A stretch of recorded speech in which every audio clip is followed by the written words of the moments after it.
नमस्कार, मैं श्रीपाद बख्शी पुनः उपस्थित हूँ आपके सामने पानी से जिंदगी से एक और मोती लेकर। एक पारिवारिक कार्यक्रम के दौरान अपने से उम्र में काफ़ी छोटे और व्यावसायिक रूप से एक डॉक्टर रिश्तेदार से यूं बैठे बैठे पूछा कि यार कुछ वजन और मोटापा कम करने के लिए बताओ। उसका बहुत ही सीधा साधा सरल और सही उत्तर यह मिला कि इन दोनों ही चीज़ों को कम करने के लिए क्या करना है ये सभी जानते हैं और नया बतलाने के लिए कुछ भी नहीं है। कितनी सहज और सटीक बात है और हमारे जीवन के अनेक पहलुओं पर यह लागू होती है।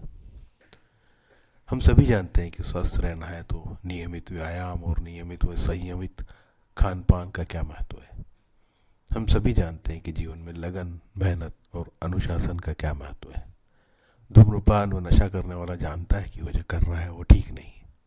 सार्वजनिक स्थानों पर थूकने वाला, ट्रैफिक के नियम तोड़ने वाला, भ्रष्टाचार करने वाला जानता है कि वो जो कर रहा है वो गलत कर रहा है। खान पान की चीज़ों में मिलावट करने वाला, नकली दूध बेचने वाला, नकली दवाइयाँ बेचने वाला जानता है कि वो गलत कर रहा है। लगातार घंटों तक टीवी पर पारिवारिक मूल्यों की धज्जियाँ उड़ाते सीरियल देखने वाला, देर रात तक मनोरंजन के नाम पर फुहड़ स्टैंड अप कॉमेडी और सीरीज देखने वाले, परिवार के बीच रहते हुए भी लगातार मोबाइल पर अपना ध्यान और समय खराब करने वाला, देश और राज्य की प्रगति और अर्थव्यवस्था को नज़रअंदाज कर झूठे और अव्यवहारिक प्रलोभन देकर वोट मांगने वाला, सब जानते हैं कि क्या सही है और क्या गलत। पर मूल प्रश्न यही है कि जानते हैं पर मानते नहीं, उसका उपाय क्या है। किसी भीड़, समाज, प्रदेश या देश की तासीर का निर्माण अंततः उस भीड़ की शक्ति, उस भीड़ में शामिल एक एक व्यक्ति का स्वभाव व संस्कार का प्रतिनिधित्व है। इस बात का जीता जागता सकारात्मक उदाहरण जापान और सिंगापुर जैसे देश हैं, जहां उनकी व्यक्तिगत सोच और आचरण संपूर्ण देश के आचरण में न सिर्फ दिखता है बल्कि वहां जाकर बसने वाले अन्य देशों के नागरिकों को भी उन मूल्यों को मानने और आत्मसात करने पर मजबूर करता है। हमारे संदर्भ में कुछ भी न मानने की प्रवृत्ति के पीछे कौन सा ऐतिहासिक, सामाजिक या मानववैज्ञानिक कारण होंगे, ये एक अच्छा शोध का विषय हो सकता है।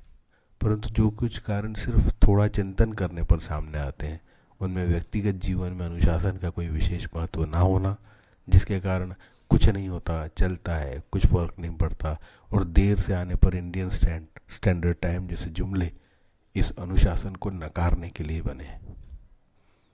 कानून व्यवस्था का डर गुंडे बदमाशों को ना होकर एक अच्छे नागरिक को होना और कानून तोड़ने पर अधिकांशतः सजा ना मिलना भी एक महत्वपूर्ण कारण है। और सबसे महत्वपूर्ण बात जो महसूस होती है वह है कि आज़ादी मिले 76 साल बीत जाने के बाद भी गुलामी वाली मानसिकता से हम उभर नहीं पाए और इसलिए आज़ादी के लिए अंग्रेजों के विरुद्ध उठाए गए कदम और अब हमारे ही द्वारा चुनी गई सरकार के विरुद्ध जताए जाने वाले कदम वही हैं। इसलिए नियम तोड़ना शान माना जाता है। विरोध में सरकारी संपत्ति को नुकसान पहुंचाने को विदेशी वस्तुओं के बहिष्कार के समतुल्य माना जाता है। यह परिस्थिति तभी बदलेगी जब जिम्मेदार लोग अधिकारों से ज़्यादा कर्तव्यों की बात करेंगे। अंततः हम बदलेंगे, जग बदलेगा। जय हो, नमस्कार।